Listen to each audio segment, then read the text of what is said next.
Her purse was open and its contents were scattered on the ground of the medical office where she worked. She was partially clothed. She had trauma to her face and her head was covered in blood. She was brutally beaten and shot to death by her ex-boyfriend. And this is the story of Griselda Sandoval. I knew Griselda. I was in 8th grade when I met her in history class at Marilima Middle School. We would joke and laugh and get scolded when we were too loud. Miss Martinez was our teacher, and she would always tell us, "You two are beautiful young ladies. All you both need to do is fix that yapping you both do so well." We would look at each other and laugh. The next time I had seen Griselda was at the Hollywood Videos in Jurupa while renting some videos in the year 2000. We both were around the age of 17 or 18. We both had kids. She had a little girl and I had a little boy. She saw my son with me and said he was so cute. She showed me a picture of her daughter. She was a beautiful little girl. She had asked where my son's father was since she knew of him. I had told her that we got married and he was stationed in Korea for a year due to him joining the military. Griselda was there with her daughter's dad, Rudy.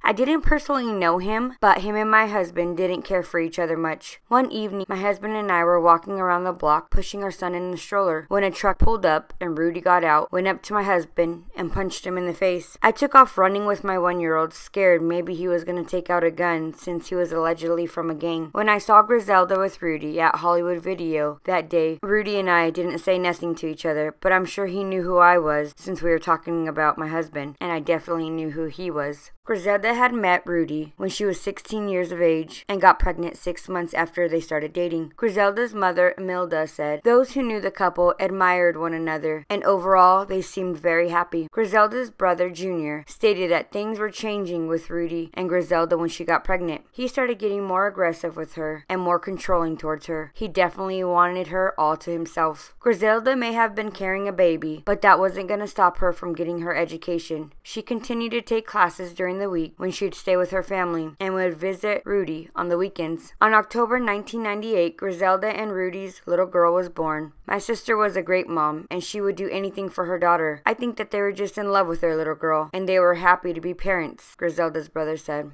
But Rudy wanted Griselda and his daughter with him all the time, so he had convinced Griselda to move in with him and his family. Griselda's family said that Rudy promised to drive her the 40-mile round trip each day to school, but he didn't stick to his word. Griselda's mother stated that she hadn't been going to school at all, so she called her and asked what was the reason. Griselda had said, "Mom, he didn't want to take me. We got in a big fight and he didn't want me to go back to school." Imelda adds that Rudy didn't like that he wasn't the center of Griselda's world anymore, so he was getting even more aggressive. 2 years after the birth of her daughter, Griselda finally received her GED and began working at a medical facility. Her ambitions didn't sit well with Rudy. One time she called me and said, "Mom, can you please pick me up? We got in a big fight and he told me he was going to kill me. He was going to cut me into little pieces and put me in the freezer," Griselda's mom had said. No one could understand why Griselda wanted to be with a man who was so controlling and mean to her. He'd even set her car on fire. No one knew that she was becoming paralyzed in a world of domestic abuse. I think the reason why she always wanted to go back to him was the idea that she wanted a family. She thought by staying with him, it would be better for her little girl. All she wanted to have was a happy family with her family. According to the Ontario, California police, they say Rudy wasn't just aggressive towards his girlfriend, but towards other people as well. The Ontario Police Detective Marquez said, "Rudy is a very angry, impulsive individual who is the type of person that if you get in his way, he'll take you out." There was one instance in particular where Marquez believes Rudy was on the brink of reaching a breaking point. One co-worker in particular who Rudy suspected of having a relationship with Griselda was confronted by Rudy as he was walking out of his vehicle. Rudy got into the man's car and threatened him, but because he answered his questions properly, he was going to be able to walk away. The guy Rudy confronted was later asked to be transferred to a different branch. After 4 long years, Griselda's family says she finally had enough and was ready to leave Rudy for good and had secured an order of protection against him. The whole week he was bothering her, calling her, following her. That's when we started thinking to send her to another place. Imelda wanted her daughter to leave the state, to live with family elsewhere and escape this violence. But Griselda wanted to continue with the life she built in the area with those who loved her. On October 7, 2001, Rudy made an appearance at Griselda's job. She was working solo on the weekend at the medical center. It was was around 12 when she called me, Imelda said. Mom, Rudy came. He knocked on the door, but I told Griselda not to open it. After work, she was supposed to come home to celebrate her dad's birthday. We called her. She didn't answer the phone. I called the clinic. No answer either. Ontario Police Detective Bertanga remembers receiving a 911 call and responding to the building after an employee at the Comp Medical Center. She had went to work to relieve the day shift personnel and found the door that was typically locked unlocked. As she went in, she looked and found a purse open with its contents scattered on the ground. She felt uneasy about the situation, so she backed out and called the police. Bertanga said when he arrived, items from Griselda's purse were scattered around. I saw Griselda clearly dead, he said. She was partially clothed. She had trauma to her face, and there was blood all over her head. This was a violent attack. Investigators believe Rudy and Griselda struggled. She tried to get away, but Rudy allegedly shot her and hit her in the leg. As Griselda was getting closer to the front door, Rudy caught up to her and ultimately shot her in the back of the head. She was killed 2 weeks before her 20th birthday. Police believe Rudy then took off with Griselda's vehicle, abandoned the car in East Los Angeles. Rudy Fernandez is wanted out of the San Bernardino, California County area for murder and Riverside County for assault. Investigators say they consider Rudy Fernandez armed and dangerous. It is possible he's connected to a gang called West Side Rivas, and he could be hiding in Mexico. Abusers will definitely manipulate you. They will lie to you. Never forget that walking away from something unhealthy is brave, even if you stumble a little along the way. Please don't stay with any type of abuser. You never think that it's going to happen to you until it's too late. Alright, you guys. Well, please subscribe, like, and until next time,